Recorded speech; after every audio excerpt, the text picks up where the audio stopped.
After a series of tragic accidents, catastrophes, and scandals, few brands in the modern era have lost as much public trust as quickly as the once lauded Boeing company.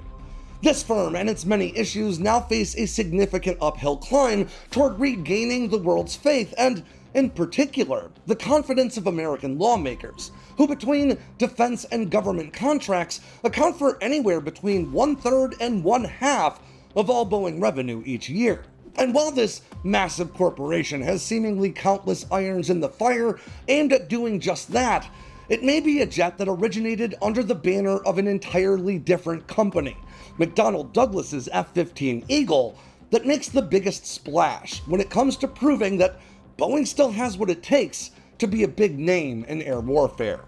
Last month, the Pentagon's Director of Operational Testing and Evaluation released its massive 2024 report, a nearly 500-page tome detailing the testing, performance, and results of dozens of defense systems, including Boeing's upgraded Eagle variant, the F-15EX. And while the DOT&E's analysis of this fighter and how its testing regime reflects the complex reality of warfare comes with all the nuance and reservations one should expect from an organization that prides itself on its ability to quantify technological progress in a way that holds both the Pentagon and its multi-billion-dollar contractors accountable for delivering on the capabilities they've promised, their assessment of the Eagle II could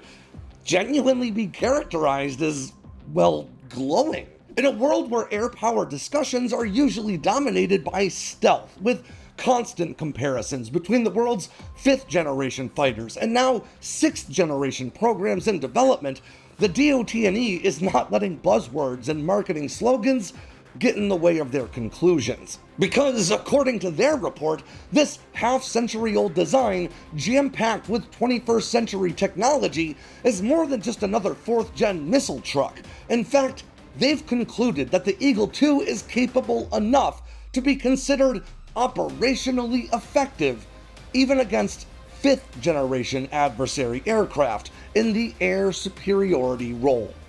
In other words, the F-15EX seems to be proving conclusively that you can indeed teach an old dog new tricks, especially when that old dog is the most dominant air superiority airframe of the entire 20th century. So let's talk about Boeing's Eagle II, what sets it apart from previous F-15 airframes, and why not everything about the future of air combat needs to be about stealth. I'm Alex Hollings, and this is Air Power.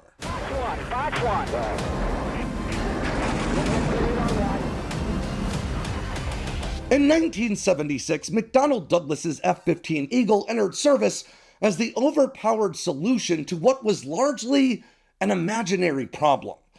Overblown intelligence assessments of the newly emerging MiG-25 Foxbat in the decade prior, exacerbated by standard Soviet propaganda campaigns, had led the Air Force to believe their ideological adversaries across the Iron Curtain had built a superfighter, for which America had no response.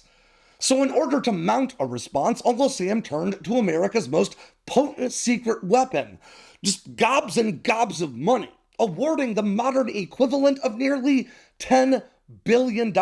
McDonnell Douglas to continue improvements and deliver just the first 20 production aircraft. If you were to break that cost down by airframe and adjust it for today's inflation, that shakes out to more than $480 million per F-15, at least for the first batch. And with the benefit of hindsight, we can now say pretty conclusively that that was actually a deal, with the fighter going on to become the most prolific air superiority aircraft of the 20th century, racking up triple-digit victories without ever recording a loss. And in that effort to field an aircraft capable of defeating a Soviet fighter so dangerous it could really only exist in the imaginations of American engineers, the Air Force very intentionally created a monster.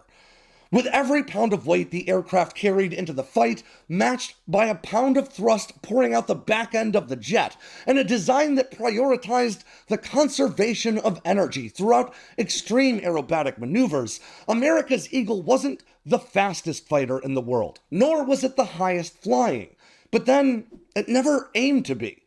The Eagle was built to do one thing well above all else, and that had nothing to do with setting records or winning trophies, though it would go on to do both. No, the Eagle was built to fight. And that's exactly what it did. 12 years after the original Eagle entered service, its wildly capable airframe was repurposed for a new role and a new designation, adding multiple weapon stations and a complete inversion of focus, with air-to-ground operations now prized over air-to-air supremacy. This new fighter, dubbed the F-15E Strike Eagle, increased the aircraft's weapons capacity from 16,000 pounds to 23,000, allowing for a large number and significant variety of air-to-ground munitions, along with conformal fuel tanks to extend the fighter's range deep into enemy territory.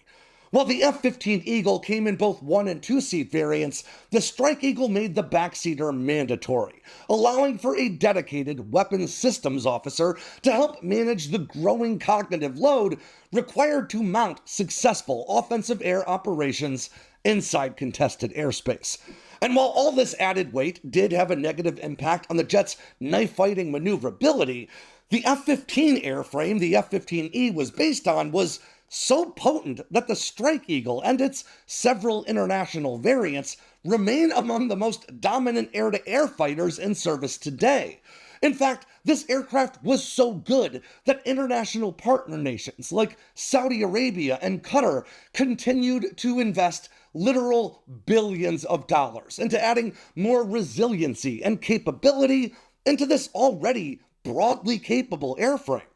As time pressed on, those new-build Eagles still boasted the original F-15's overall plane form, but internally they were becoming something new entirely. An all-glass digital cockpit, powerful new onboard computers, structural reinforcements, and maybe most importantly, a new fly-by-wire system, among a long list of other improvements, all brought the distinctly 20th century F-15 into the new millennium with aplomb.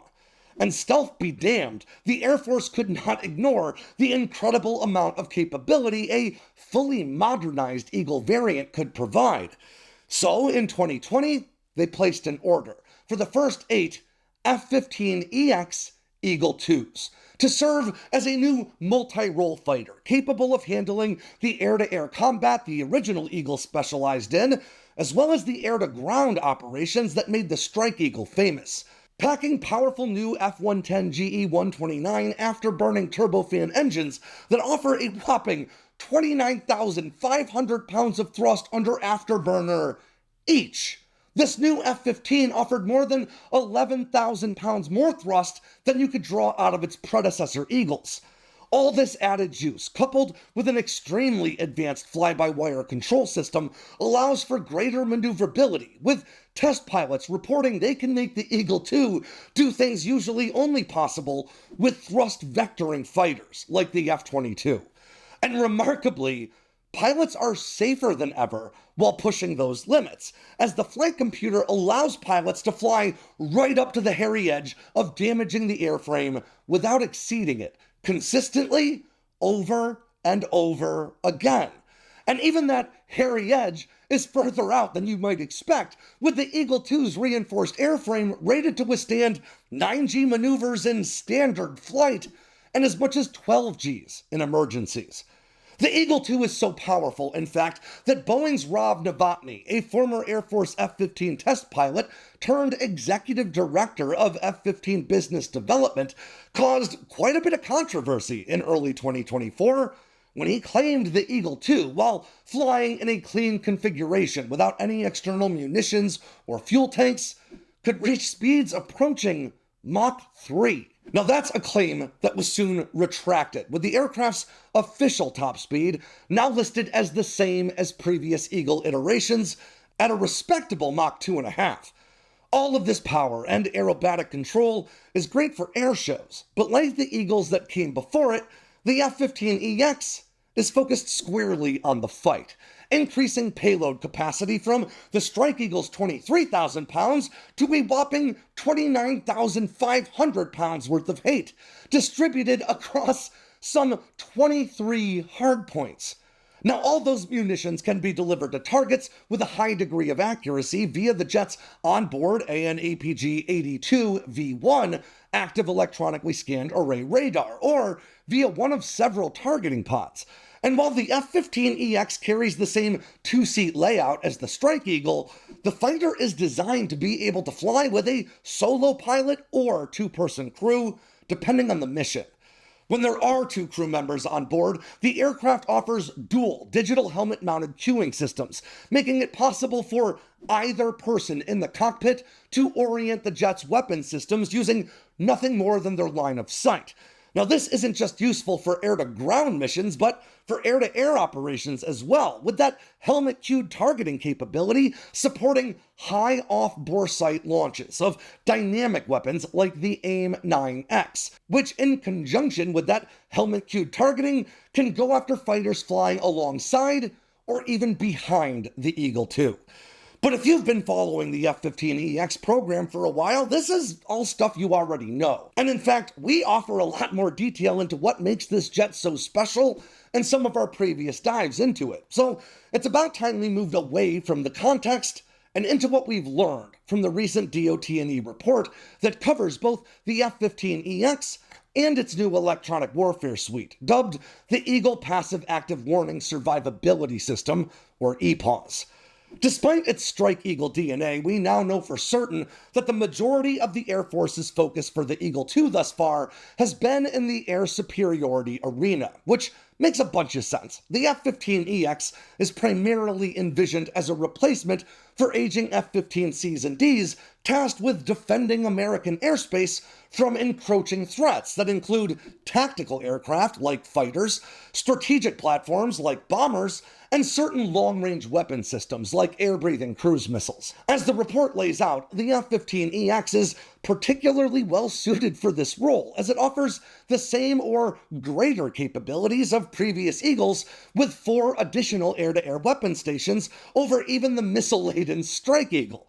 Looking ahead to other potential use cases for the F-15EX, an air-to-air focus also makes sense in places like the Pacific, where the Eagle II may not be the tip of the spear, at least not when it comes to entering contested airspace, but could prove to be an invaluable missile truck for forward-advancing 5th or even 6th generation fighters that are identifying and relaying target sets back to the Eagle II to be engaged by a new slew of extremely long-ranged air-to-air missiles, like the forthcoming AIM-260 or the Navy's recently unveiled AIM-174B, or via new systems that blur the line between drone and missile, like DARPA's Longshot that can close with targets before launching its own onboard payload of AMRAAMs. Or at least, this has long been considered the most viable use case for the decidedly non-stealth F-15EX in a high-end or near-peer fight. When squaring off against capable adversaries like China, for instance, the F-15EX's prominent radar return could arguably make it a pretty easy target for advanced air defense systems like their Russian-sourced S-400s or advanced, domestically produced HQ-9 systems that may potentially be able to engage the Eagle at distances of 200 miles or more, but to be clear, that distance is pretty unlikely. To avoid this possibility, the F-15EX would fly into contested airspace behind waves of F-22s taking down airborne threats and F-35s flying the suppression or destruction of enemy air defense mission set, effectively serving as an expanded magazine for stealth jets. But based on testing, it seems the combination of the Eagle II's aerobatic performance and its highly capable electronic warfare suite may mean it's more survivable in contested airspace than previously thought. In fact, according to the DOT&E, the F-15EX may be able to stand and swing with the most advanced fighters adversaries like China have to offer. I'll quote the report now. Against the level of threat tested, the F-15EX is operationally effective in all its air superiority roles, including defensive and offensive counter-air against surrogate 5th-generation adversary aircraft. Now, it goes on to say, the F-15EX was able to detect and track all threats at advantageous ranges, using onboard and offboard systems to identify them and deliver weapons while surviving. Now, that's admittedly two sentences that say a great deal without saying anything specific at all, at least to those of us outside of a classified briefing room. But to do my best at interpreting the meaning behind these statements, it suggests that the F-15EX is capable of engaging adversary 5th-gen fighters and surviving, thanks to its ability to identify and target them at extended ranges, offering what might be first shot opportunity despite its lack of stealth, thanks in no small part to target data being relayed by, quote, off-board sensors, which are sensors found on other aircraft or surface platforms. Now, first shot or first kill opportunity is the operating premise behind America's modern stealth fighters, which rely on a combination of sensor fusion and an inherently low observable design to target adversary jets before they're aware of the stealth fighter's presence. To put this in ground fighting terms,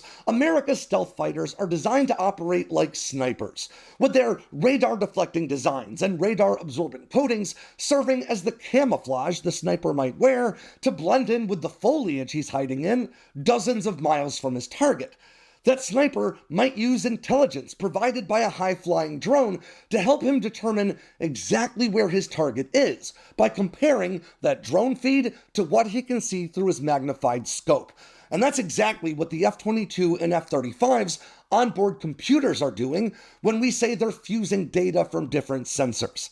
Because nobody knows that sniper is there, he gets to dictate the terms of the engagement by deciding where he wants to be positioned in relation to his target when he wants to take the shot. When the time does come to pull the trigger, that sniper has a high likelihood of success because he was able to use stealth and sensor fusion to position himself in the best possible way for mission success. But stealth isn't necessarily the only way to get that coveted first shot opportunity, because you can also feasibly secure that advantage through the use of modern kill webs that allow you to stand right out in the open and wave at your adversary while you launch a few dozen pounds of high explosives their way from well outside their effective reach. For all the talk about extremely long-range air-to-air missiles in service for nations like China, there's comparatively little discussion about where those weapons will get their target data from. And that is an important question because we're already at a point where many air-to-air missiles can easily outrange the onboard radar arrays carried by their launching fighters. There are few publicly available details about the targeting range offered by the active electronically scanned array radar found in the nose of the J-20, but some reports suggest it may have a maximum reach of 120 miles. But securing first shot opportunity against any fighter, including the J-20, isn't just about who can see the other first, but who can actually target the other with a weapon that's capable of closing with a maneuvering jet at that range. In other words, the F-15 may be a whole lot bigger on radar than the J-20, and it is. But with the support of off-board sensors found in forward-advancing aircraft or surface-based radar arrays and sufficiently long-ranged air-to-air missiles, it could still be entirely possible for the Eagle II to be the first to secure a viable targeting solution. And that, in the parlance of the DOT&E, would be enough to be considered operationally effective. And to make that all the more possible, we also have to consider how the Eagle II can use electronic warfare to complicate matters for adversary fighters trying to pull off their own long-range engagements. And that is where the EPAWS system comes in. I'll quote the report about the EW suite directly. The AN/ALQ-250V1 EPAWS is a self-protection system intended to enable F-15 aircrew to detect, identify, locate, deny, degrade, disrupt, and defeat air and surface-to-air threats during operations within highly contested environments. The EPAWS radar warning function scans the radio frequency environment and provides the aircrew with identification and location information of potential threat signals. When necessary, the system can respond with countermeasures, i.e. jamming or expendables, to defeat a threat radar or missile. Now, this system integrates directly into the Eagle II's APG-82 fire control radar, allowing the pilot or weapons systems officer to not only triangulate the location of a threat, but to immediately target it as well. Like most advanced electronic warfare suites, exactly how the EPAWS engages with threats and how effective it is against a full breadth of adversary systems is tough to say. According to the DOT&E, the system has performed well in testing so far and meets the requirements for operational service that were laid out for it. But limitations in America's testing infrastructure have made it tough to present the Eagle II with a really accurate threat environment that effectively simulates everything that could be thrown at it. And as such, they say it should see continued and increasingly scrutinous testing to make sure that it's up for the job in a near-peer fight. But what might stand out as perhaps the most notable part of the portion of this report dedicated to the F-15EX has to be the aircraft's reliability and maintainability. According to the report, the Eagle II, quote, met all of its reliability, availability, and maintainability requirements and achieved nearly all objectives, although maintenance technical orders were still immature. This stands in stark contrast to the mission-capable rates of America's stealth fighters, the F-22 and F-35, both of which face readiness hurdles tied to things like maintenance on their radar-absorbent skin or a lack of existing maintenance infrastructure that's still being built. The F-15EX's similarity to earlier Eagle models and improvements made to the airframe design over the past half-century have resulted in an aircraft that's seemingly pretty easy to keep in the air, at least as compared to similarly equipped fighters of the next generation. Likewise, the report also highlights pilots taking note of the improved cockpit, a layout that originated with the now-defunct F-15 Silent Eagle program, a stealth-ish Eagle variant, and now the cockpit offers a similar degree of sensor-fusing onboard power to the F-35. The Air Force plans to continue testing its Eagle II fleet, incorporating more air-to-ground weapon systems as time goes on until the platform is certified to fly both air-to-air and air-to-ground mission sets. And currently, the branch has plans to buy just 98 of these advanced fourth-gen jets. But with testing going this smoothly and plans already underway to equip these fighters with as many as 5 AGM-158 long-range anti-ship missiles, we may see those numbers increase over time. After all, a fighter that can stand and swing with jets of the next generation, with a nearly 800-mile combat radius and the ability to carry more ordnance into the fight than many World War II bombers could, all with a projected operational lifespan that's nearly 3 times that of comparative fighters, is all pretty tough to overlook. Because as it stands right now, America's growing fleet of F-15EXs might be capable enough to make the Eagle into the fighter equivalent of the seemingly immortal B-52, a jet that's just so cost-effective, utilitarian, and useful that Uncle Sam can't help but keep it around for years, or decades, or heck, maybe even a century. After all, we're already halfway there, and F-15 production and improvements are showing no signs of slowing down.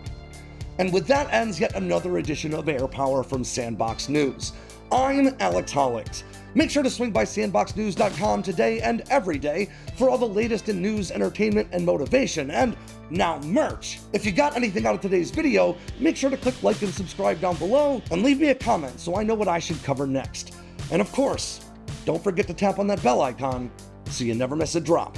from Sandboxx News.